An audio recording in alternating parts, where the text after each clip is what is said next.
흘러가는 아름다운 신앙 간증 오직 주만이의 김명인입니다. 저 사람은 믿음이 별로야. 아직 멀었어. 우리는 가끔 관계 속에서 누군가를 내 기준에 따라서 평가하고 때론 정죄하면서 상대적인 우월감에 빠지기도 합니다. 그러나 가늠한 여인을 데려온 서기관과 바리새인을 향해서 너희 중에 죄 없는 자가 돌로 쳐라 라고 하신 예수님의 말씀처럼요. 우리 모두는 용서가 필요한 구원의 대상이라는 것 잊지 말아야겠습니다. 삶을 열어가는 아름다운 신앙 간증 프로그램 오직 주만이, 오늘도 그리스도의 용서 안에서만 구원의 소망을 찾는 아름다운 믿음의 사람들이 준비하고 있습니다. 먼저 이 자리 은혜롭게 채워주신 분들과 인사 나누겠습니다. 춘천 한마음교회 성도님들입니다. 반갑습니다.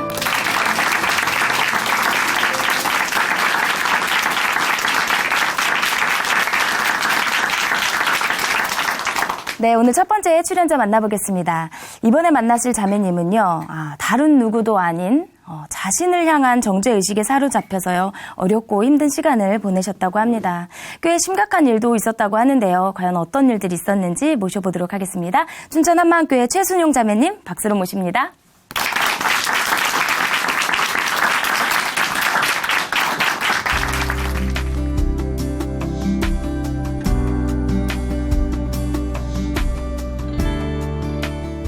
안녕하세요. 저는 춘천 한마음교회에 다니는 최순용입니다. 현재 저는 중학교 교사로 아이들을 열심히 가르치며 복음을 전해서 영혼까지 살리는 가슴 벅찬 일을 하고 있습니다. 그러나 예전에 저는 정상적인 생활을 할 수가 없는 자였는데요. 이런 제가 부활하신 주님 앞에서 새로운 존재로 살게 된 간증을 나누려고 합니다. 돌아가신 저희 아버지는 자식들에게 정이 없고 잘못할 때마다 무섭게 혼을 내곤 하셨는데요. 아버지는 결혼 후 몇 달 뒤 임신한 아내를 두고 군입대를 하셨대요. 그래서 어머니 홀로 저를 낳으셨는데요. 휴가 때 첫 대면한 갓난쟁이 제가 울어대자 시끄럽다고 소뚜껑만한 손으로 후려칠 정도로 무서웠어요. 그 아버지가 들어오신다고 하면 저는 새파랗게 질려서 숨을 곳을 찾을 정도로 주눅 들고 눌려서 살았어요. 아버지의 위압감에 눌려 가정에서는 대화와 의사소통이 거의 없었습니다. 그래서 저는 소극적이고 내성적인 성격이 되었고요. 외딴 집에서 홀로 지내고 홀로 냇가에 나가 놀고 하면서 사람들과 어울릴 줄을 몰랐어요. 초등학교 때 공부는 곧잘 했는데요. 중학교 때 IQ 검사를 했더니 2자리가 나오더라고요. 그래서인지 나름 노력을 해도 성적이 오르지 않았어요. 그래서 아예 공부하고는 담을 쌓고 지냈습니다.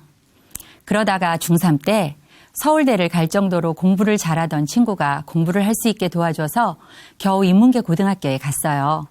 그렇지만 또다시 공부하고 담을 쌓았지요. 고2 어느 날 친구 집에 놀러 갔다가 친구들은 시험 보기 2주 전부터 공부를 한다는 걸 처음 알았어요.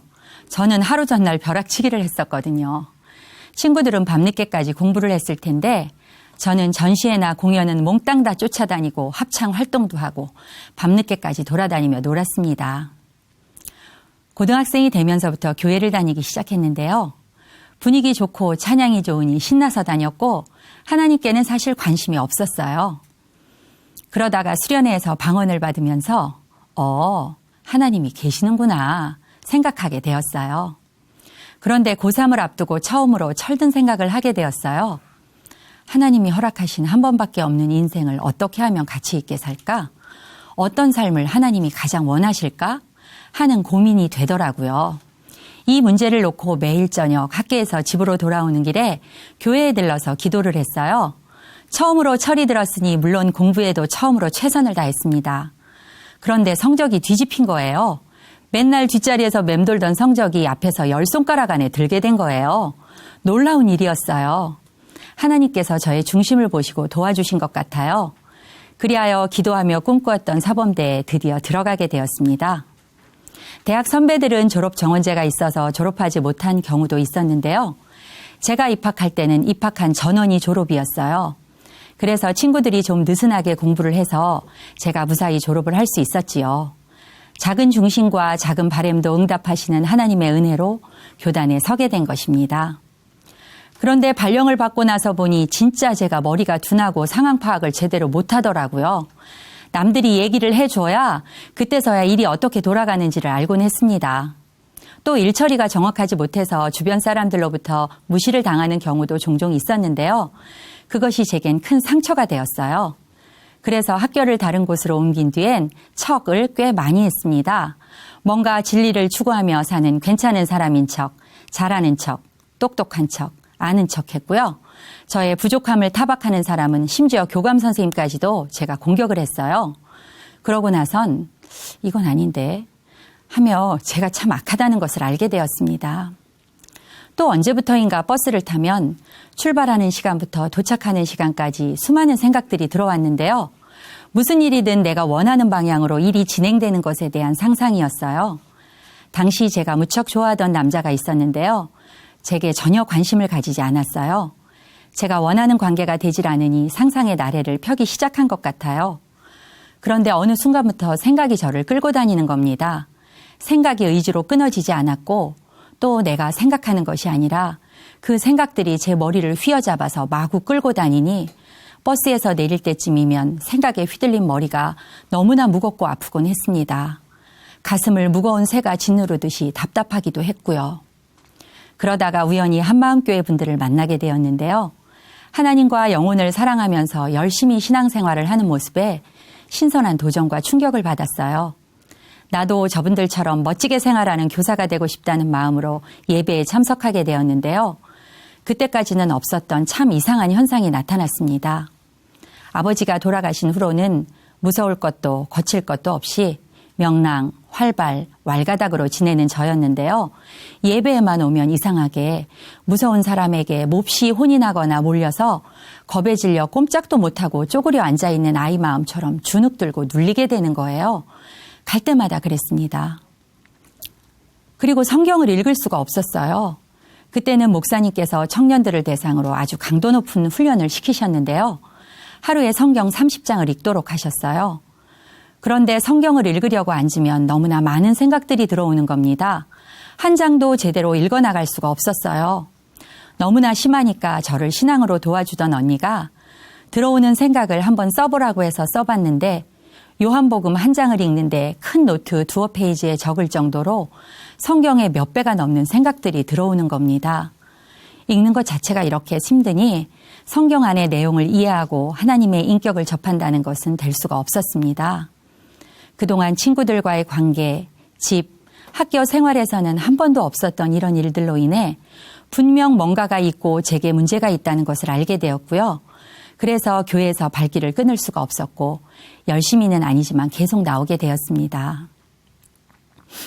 조금씩 말씀을 따르다 보니 성경을 읽는 것이 조금씩 나아지기 시작했어요. 그러면서 점점 가까이 접하게 된 성도들의 삶은 너무나 진실되고 아름다웠어요. 악하고 음란한 세상 풍속에 젖어서 나만 알고 내 멋대로 살던 저하고는 너무나 달랐어요. 어느 날 이대로 계속 살다가는 겉은 그럴듯하게 꾸미고 있지만 인생 끝날에는 아무것도 남지 않고 허무함으로 끝나 지옥에 갈 제 모습이 보였어요. 몸은 교회에 나오고 있었지만 하나님과 전혀 관계가 없는 삶이었으니까요. 하나님을 만나보자는 진지한 마음이 되니 성경이 읽혀지고 예수님의 인격과 삶이 보이더라고요. 그분은 자신의 유익을 조금도 구하지 않는 이 세상에서 단 한 번도 만나보지 못한 너무나 아름다운 분이셨어요. 자꾸 감동이 되더라고요. 그러나 저는 여전히 세상을 누리고 세상에서 인정받으며 잘 살아보고 싶었습니다. 나더러 주여 주여 하는 자마다 다 천국에 들어갈 것이 아니오라는 마태복음 말씀처럼 제가 예수님이 부활하신 것을 알았다고 해서 또 입으로 주님의 이름을 부른다고 해서 천국에 들어가는 것이 절대 아니라는 것은 알고 있었어요. 그렇지만 구원은 꼭 받고 싶었고 그 길은 목사님이 이끌어주는 것이라고 생각했어요. 그래서 어느 날 예배가 끝난 뒤에 목사님을 찾아가 어떤 수단 방법을 쓰시더라도 제가 반드시 구원을 받을 수 있게 해달라고 아부를 했어요. 그런데 그날 집으로 돌아오는 버스 안에서 정죄의식이 들어오는 겁니다. 사단이 어떤 때는요. 신락 같은 마음의 죄를 가지고도 지나친 정죄의식으로 저를 내리누르거든요. 그날도 그랬습니다. 하나님을 만나고자 하는 자라면 전심을 다해서 진실함으로 엎드리며 나가야지 어떻게 목사님께 그런 말도 안 되는 행동을 했나. 그동안 목사님이 얼마나 잘 이끌어 주셨는데 그런 추악한 모습을 보여드렸나. 하며 정죄의식이 제 머리를 휘둘렀어요. 중간에 버스가 휴게소에 서서 화장실에 다녀오는데 어떤 강력한 힘이 저를 휴게소 옆에 개천으로 몰아가는 겁니다. 저 아래에 있는 개천에 제 몸을 던지도록 말이죠. 저를 죽음으로 던지려는 그 힘과 항거하면서 애를 써서 다시 버스에 몸을 실었습니다. 출발한 버스가 대관령에 다다르자 그 힘이 다시 저를 몰아갔어요. 창문을 열고 대관령 절벽 아래로 떨어지도록 말입니다. 제 의지와 관계없이 강하게 창문으로 향하는 손과 몸을 필사적으로 제어하면서 하나님, 이런 저를 불쌍히 여기신다면 제발 구해주세요. 라고 간절하게 기도했습니다. 어느 순간 하늘로부터 제게 빛이 비추는 것 같은 느낌이 들면서 제 몸을 휘어잡던 그 세력이 사라졌고 저는 무사히 집으로 돌아올 수가 있었어요. 그러나 그 후 저는 더 심각한 상태가 되었습니다. 정죄의식에 눌려서 집에 들어가면 방구석에 쪼그리고 앉아 꼼짝하지를 못하곤 했습니다. 정상적인 판단도 생활도 제대로 되지를 않았고 그러니 직장에서 일 처리를 제대로 할 수 없었고요. 불안한 마음으로 자리 잡고 앉아있지 못하고 자리를 이리저리 옮겨 다녔어요. 눌려 있으니 아이들 지도를 제대로 할 수 없었고 인격적으로 관계도 전혀 되지를 않았습니다. 정상적인 학교 생활을 이어갈 수 없게 되었기에 결국 병 휴가를 내고 직장을 쉴 수밖에 없었습니다. 그제서야 저는 예수님 앞에 중심으로 엎드렸어요. 예전에 성경과 역사책에서 읽었던 예수님의 부활이 어떤 의미를 가진 것인지 알게 되었습니다. 예수님의 죽으심 앞에서 모두 도망갔던 비겁한 제자들이었어요. 그런데 자신의 눈으로 부활하신 예수님을 보았고 생선을 드시는 것도 하늘로 올라가시는 것도 직접 보았기에 예수님이 하나님임을 고백했고 감격 속에서 부활을 전했고 죽음의 두려움 앞에서도 진실되게 예수님을 전하다가 모두 순교를 한 것이었어요. 예수님의 부활은 실제였습니다. 죽음을 이기고 부활하신 예수님, 그분은 지금 살아계신 분이셨어요. 하늘 보좌 우편에 앉으셔서 우주 만물을 통치하시는 만왕의 왕, 나의 창조주셨습니다. 제가 지금 그분의 발 아래에 있는 것이었어요. 전능자가 이 땅에 사람으로 오신 이유가 선명하게 보였습니다.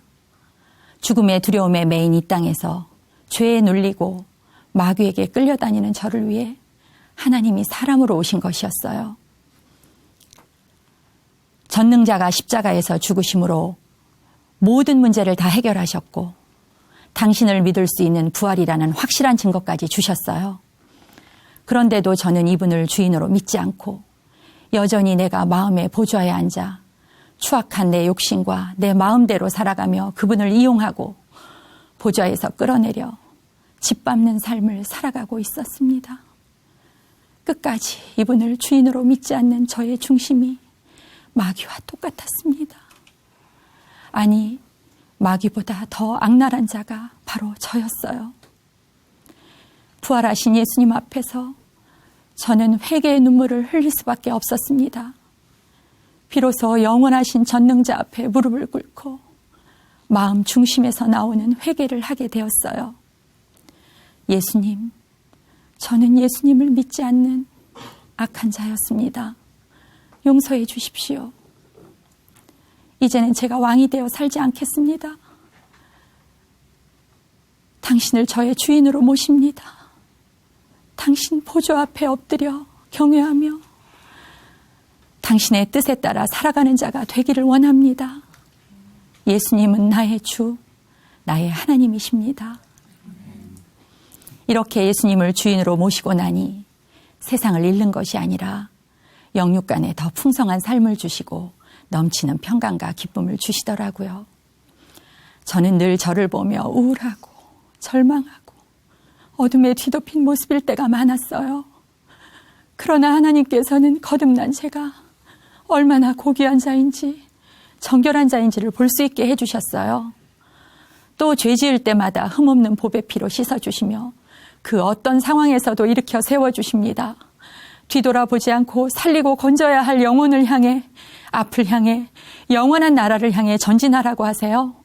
왕 같은 제사장이요 거룩한 나라의 백성으로 거듭난 저를 이 땅에 사명자로 보내셔서 영혼을 살리는 일을 하라고 하시는 것이지요.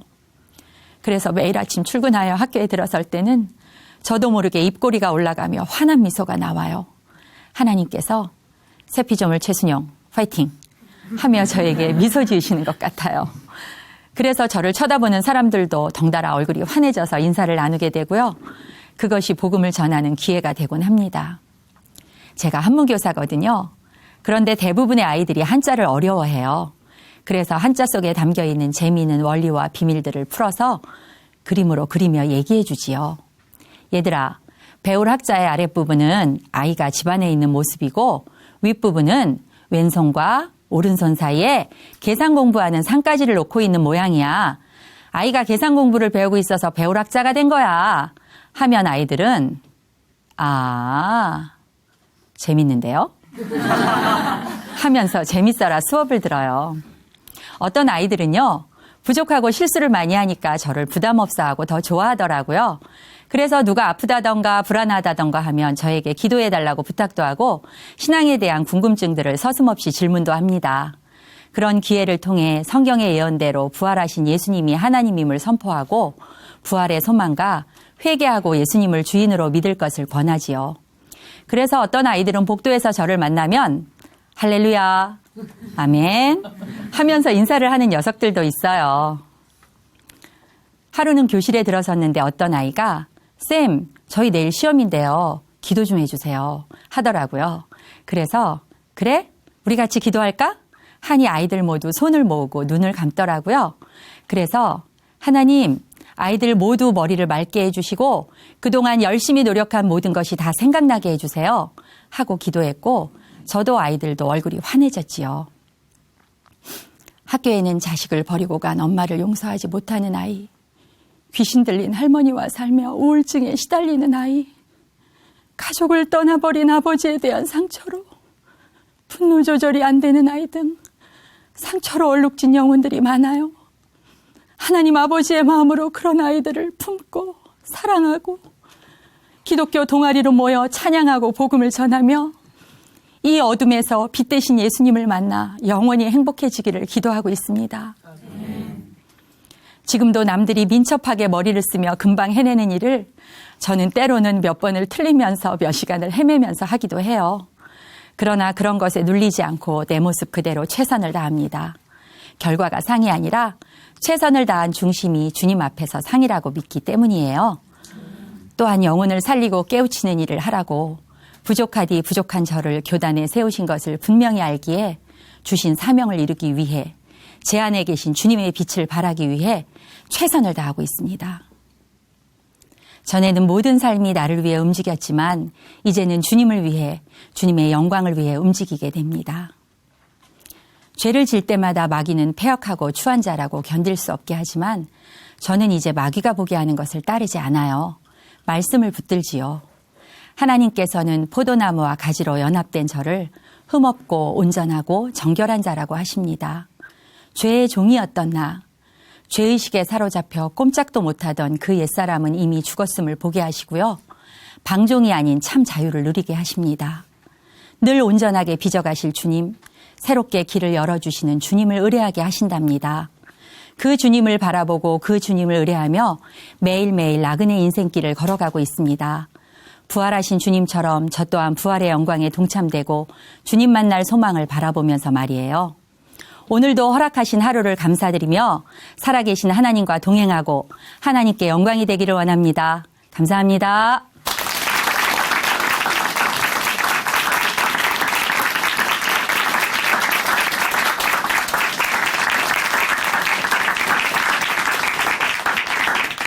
네, 간증 감사합니다. 결과가 아닌 순간순간 최선을 다하는 것이 주님 앞에서 상이라는 자매님의 말씀이 기억에 남습니다. 이제는 부활의 주님만을 붙들고 참 자유를 누리시게 된 자매님께 오늘 귀한 사연 전해주셔서 감사하다고 다시 한번 박수 부탁드립니다.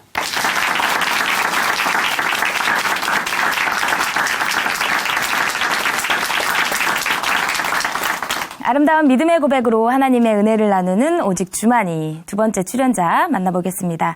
지금 만나실 형제님은요, 세상의 법과 도리를 지키는 것이 인생의 모토였던 분입니다. 그래서 이런 것들을 지키지 않는 사람들을 보면 크게 화를 내거나 심지어 상대를 꾸짖어야만 이 마음이 조금 풀어지셨다고 하는데요. 과연 어떤 분이신지 모셔보도록 하겠습니다. 춘천 한마음교회 권오관 형제님 박수로 모십니다.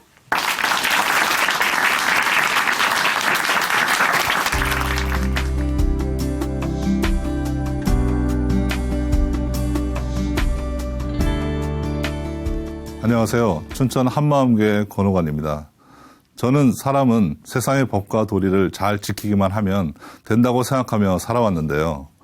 부활하신 예수님을 만난 후 하나님의 법대로 하는 것이 얼마나 중요한 것인지 알게 된 간증을 나누고자 합니다. 우리가 사는 세상에는 여러 가지 법이 있는데요. 법이라는 건 지키라고 있는 거잖아요. 그런데 법을 지키지 않는 사람들이 너무나 많은 거예요. 저는 법원에서 20년째 근무하고 있는데요. 민원이나 재판과는 상관없는 전산실에서 근무하지만 업무상 필요에 따라 법정이나 다른가 사무실을 오가며 일합니다. 그런데 법원을 방문하여 오가는 많은 사람들 중에 매번 유독 눈길이 가는 광경이 있는데요. 그건 호송차에서 교도관과 함께 내리는 재수자들이 포승줄에 묶여 법정에 들어가는 모습입니다. 그들을 보면서 어떤 죄를 지어 이곳에 오는 걸까 생각하게 됩니다. 이런 상황을 늘 보다 보니 법을 안 지키면 어떻게 된다는 것이 저에게는 실제였습니다. 저는 평소 착하고 인간성 좋다는 소리를 많이 들었는데요. 웬만한 일에는 낙천적이고 느긋하며 여유가 있는 데다가 어지간한 일에 대해서는 얼굴을 붉히거나 화를 내는 일이 거의 없어요. 게다가 상대방을 배려하는 부드러운 말을 쓰는데요. 이런 저의 모습에 제 아내는 참 편안하고 세상에 둘도 없는 남편이라고 말합니다. 그런데 제가 참지 못하는 것이 있었는데요. 세상적인 도리와 법을 어기는 것은 절대 용서하지 않았고 불법을 행하는 자에게는 그 대상이 누구일지라도 용납하지 않았습니다. 그런 생각은 너무 마땅하다고 여겼으니까요. 그래서 하나님 앞에서도 포승줄에 묶여 법정으로 오는 저들과는 달리 저는 떳떳하다고 생각하며 살았습니다. 저는 부모님, 형과 누나가 있는 가정에서 자랐는데요. 저희 아버지는 제가 어렸을 때 부모님으로부터 물려받은 유산을 모두 탕진하신 후 주사로 어머니와 저희들을 괴롭히며 많은 세월을 지내셨습니다. 제가 초등학교 때 아버지는 무슨 이유에서인지 서울로 가셨고 어머니는 생계를 위해 화장품 외판을 하셨는데요. 이를 가엾게 여기신 외할머니께서 당신의 땅에 집을 지어주시고 조그만 구멍가게를 마련해 주셨습니다. 이 구멍가게를 발판으로 저희 가족은 생활할 수가 있었는데요. 제가 초등학교 졸업할 무렵에 아버지가 다시 집에 오시면서 불행은 또 시작되었습니다. 저는 그런 아버지를 보면서 가장의 도리와 역할을 제대로 하지 못하는 아버지야말로 불법을 행하는 자라고 생각하였고 그런 아버지의 행동에 대해 극도의 분과 화를 아버지께 표출하였는데요. 그것으로 인해 어머니가 많이 힘들어하셨습니다. 저희 어머니는 친할머니와 외할머니의 치매 수발을 약 10여 년 동안 하셨는데요. 지금도 잊을 수 없는 기억이 있습니다. 어머니가 외할머니 치매 수발을 하실 때 무더운 여름임에도 불구하고 외할머니가 욕창이 나실까 봐 땀을 뻘뻘 흘리시며 날마다 목욕을 시켜 드리는 것과 또 제정신이 아닌 외할머니의 말과 행동 속에서도 힘든 내색 안 하시며 항상 같은 시간에 외할머니 식사를 차려드리곤 하셨는데요. 외할머니가 돌아가시고 장례를 치르신 후 피곤한 상태에서 주무시다가 식사 시간이 되었다고 습관적으로 벌떡 일어나셔서 밥 차려드려야 하는데 하시며 부엌쪽으로 가시다가 문득 정신을 차리시더니 할머니 방으로 가셔서 한참을 있다가 나오시며 우셨는지 눈가에 눈물을 닦으며 저에게 이렇게 말씀하셨어요. 살아생전에 좀 더 잘해드릴 걸 하시고는 눈물을 글썽이셨습니다. 이 일이 있은 후에 제 마음속에서는 어머니를 위해서라면 내가 어떤 손해를 보더라도 무엇이든지 다 하리라는 다짐을 하게 되었습니다. 제 아내는 저에게 지킬 박사와 하이드 이야기처럼 평상시에는 온순한 지킬 박사였다가 자동차 운전대만 잡았다면 광분한 하이드처럼 변한다고 늘 얘기하는데요. 차를 몰고 도로에 나가면 법을 지키지 않는 운전자들이 너무나 많잖아요. 저도 모르게 욕이 나가고 분이 나서 도저히 참을 수가 없는 겁니다. 가끔 깜빡이 등을 안 켜고 차선을 바꾸는 차들이 있잖아요. 저는 이런 차는 도저히 용서 못했는데요. 한 번은 퇴근하는 길에 교차로에서 신호가 열려 달리는데 갑자기 옆 차선에 있던 승용차가 깜빡이도 켜지 않고 끼어드는 거예요. 그 순간 저는 그 차를 노려보며 에이 뭐 이런 10원짜리가 다 있어. 나는 외침과 동시에 상대방 차를 향해 깜빡이 등은 삶아 먹었니? 깜빡이 등은 켜라고 있는 거야 하며 차 속에서 흥분해 방문을 했습니다. 방어 운전을 한다는 생각에 깜빡이 등을 사용하지 않는 운전자는 모두 내 운전을 방해하는 자이고 불법을 행하는 자가 되는 거죠. 한 번은 출장 다녀오는 길에 마주오는 차가 추월하느라 중앙선 넘어 갑자기 끼어들어와 사고 날 뻔했는데도 사과 표시 없이 그냥 가는 거예요. 저는 춘천에 거의 다 왔는데 너무 열이 받아 참지 못하고 차를 돌려 홍천까지 쫓아가서 그 차를 세우게 한 후 상대방 운전자에 가서 너 잠깐 나와봐. 내가 차를 세운지 몰라? 당신이 아까 중앙선 넘어오는 바람에 사고 날 뻔했잖아. 똑바로 운전하라고. 이렇게 퍼붓고 상대방으로부터 사과를 받고 나서야 춘천에 되돌아온 적도 있었습니다. 또 업체 직원 근무 규칙도 매우 중요하게 여겼어요. 제 이름이 오관이잖아요. 그거를 한자로 풀면 다소도의 너그러울관. 보통 사람이 잘못하면 3번은 봐준다고 하는데 저는 제 이름 풀이대로 딱 5번만 봐줬습니다. 그런데 만약 그 이후에도 계속 경우가 없는 행동이나 도리에 어긋나는 행동을 하면 그 누구라도 상종하지 않았습니다. 한 번은 같은 사무실에서 근무하는 업체 직원이 일은 잘 하는데 술 먹은 다음 날이면 출근을 안 하거나 지각을 하는 겁니다.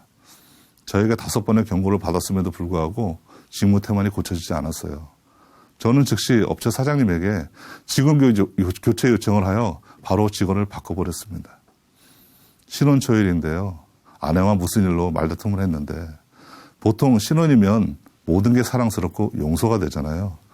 그런데 저는 아내의 행동이 경우가 없다는 생각이 드는 거예요. 신혼임에도 불구하고 그로부터 일주일 동안 아내를 완전 투명인간 취급하며 못 본 척했습니다.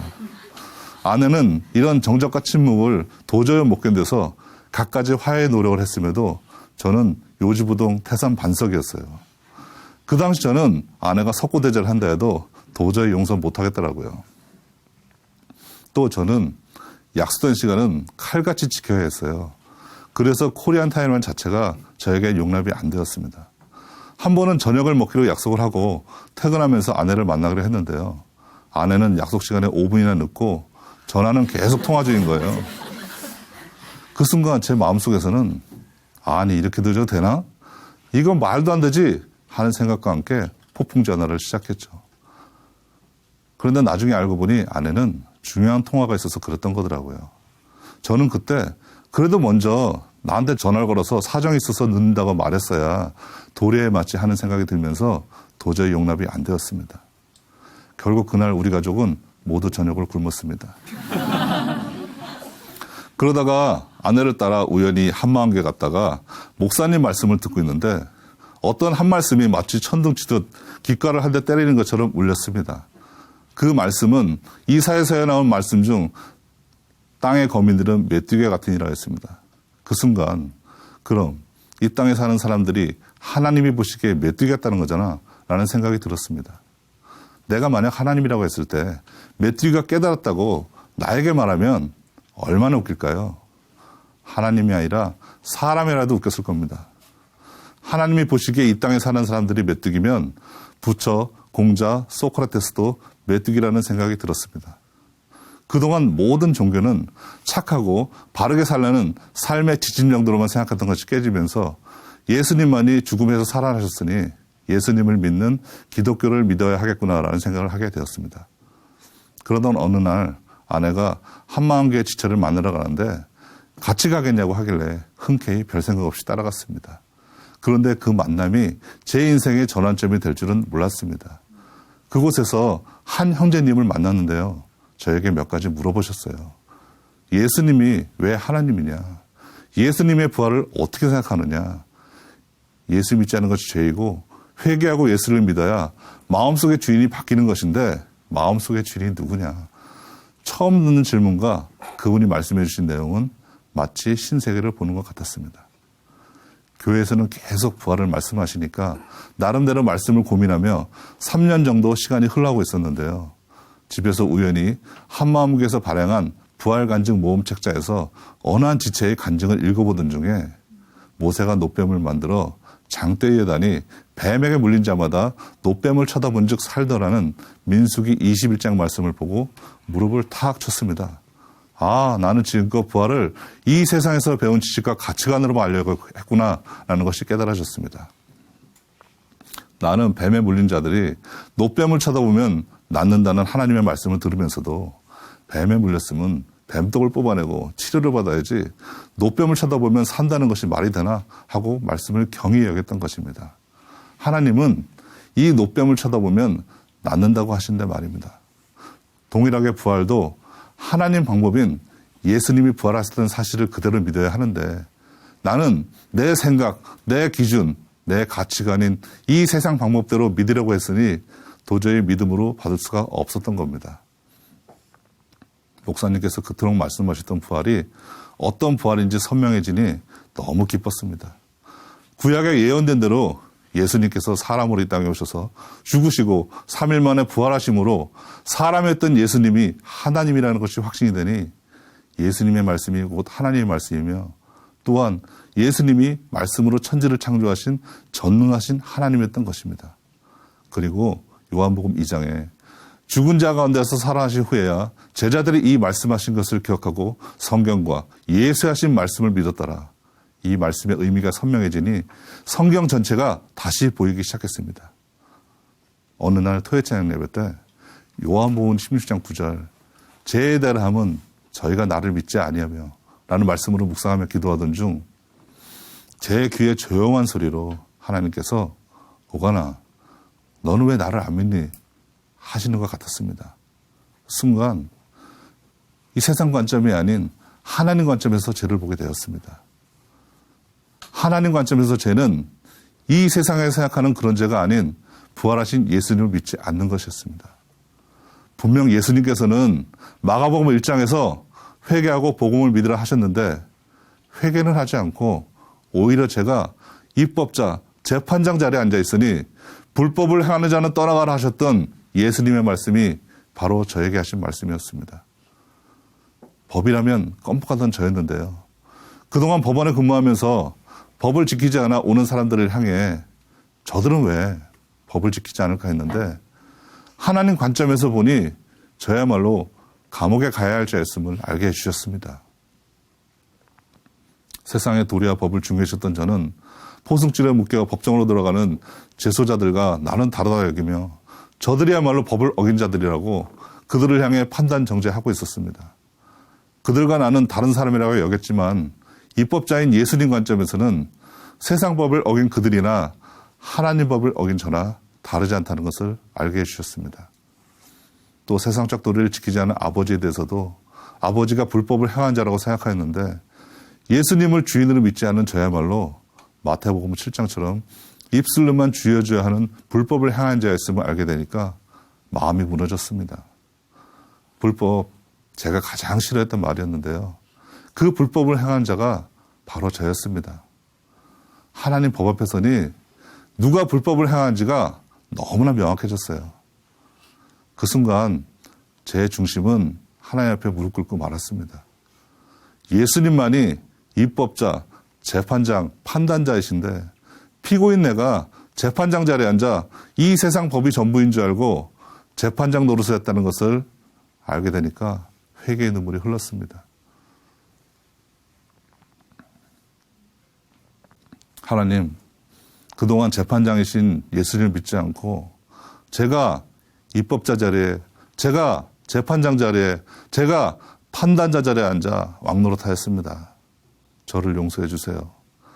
회개가 터져 나왔습니다. 세상 법을 어기면 그 결과가 바로 구속이지만 하나님 법은 예수 믿지 않은 죄를 회개할 때 죄사함이 있고 예수님이 주인 되어 주시기에 말할 수 없는 은혜와 진정한 자유함이 주어졌습니다. 예수님이 부활하신 이유가 우리의 주인 되어 주시기 위함이 선명해지니 내가 살아도 주를 위해, 죽어도 주를 위해 사는 것이 당연히 여겨지고 내 생명, 내 가족, 내 재산 모두 주님 것임이 마땅해졌습니다. 세상적 도리를 지키지 않아 불법을 행하신다고 생각하여 용납할 수 없었던 아버지에 대해서도 긍휼한 마음과 함께 회개가 되었습니다. 우리 집에서 살아야 할 존재로만 여겼던 아버지가 이젠 살려야 할 영혼으로 생각되니 아버지께 복음이 들어가기를 기도하게 됩니다. 아버지는 여전히 술을 드시고 어머니께 심한 소리도 하시지만 예수님의 사랑으로 섬기고 있습니다. 그리고 직장에서 일을 하다가 도리에 어긋난다고 제 이름대로 딱 5번만 봐주고 상종하지 않는 그런 어리석은 행동은 이젠 하지 않습니다. 그런 세상적 도리와 법보다는 영혼을 살리는 복음을 전해야 하기에 그런 것을 개의치 않게 되었고 법원에 오는 사람들이나 법원 직원들을 살리고 싶은 마음이 더 커졌습니다. 그러던 중 회식자리에서 복음을 전하다 복음을 더 알고 싶다는 여직원 2명과 함께 약 1년 동안 일주일에 한 차례씩 점심시간을 이용하여 점심을 사주며 부활하신 예수님에 대한 교제를 하게 됐습니다. 그러다 보니 법원 직원들이 모이는 작은 교회도 세워지게 되었는데요. 법원 작은 교회 지체들과 법원을 두고 함께 기도하고 법과 관련된 교회 여러 지체들의 일을 상담하며 돕기도 합니다. 세상의 도리와 법만을 중요하게 생각하여 그것을 지키기만 하면 된다고 생각했던 저에게 하나님 법으로 회개의 기회를 주시고 예수님을 주인으로 모시게 해주신 하나님께 이 모든 영광 올려드립니다. 감사합니다.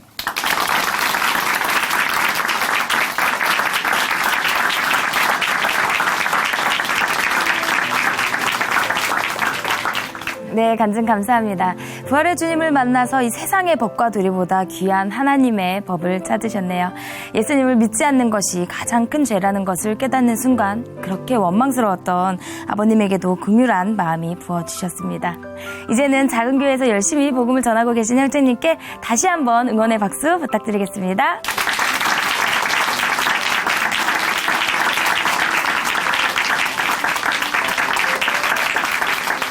하나님으로 인해 변한 삶의 고백이 있는 간증 프로그램 오직 주만이 오늘은 여기까지입니다. 지금까지 함께해 주신 춘천 한만교회 성도님들 그리고 시청자 여러분 감사드립니다. 오늘도 찬양으로 마무리하겠습니다. 임범근 형제님께서 불러주십니다. 하나님의 은혜입니다. 오늘도 성령 충만한 하루 보내세요. 감사합니다.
되시는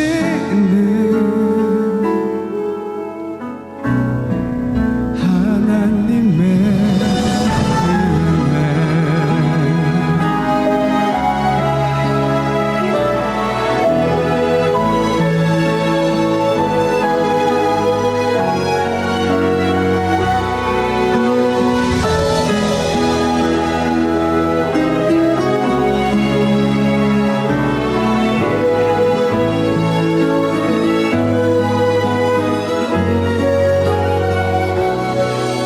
나의 달려갈 길 다가도록 나의 마지막 곡을 다하도록 나로 그 십자가 품게 하시니 나의 나 된 것은 다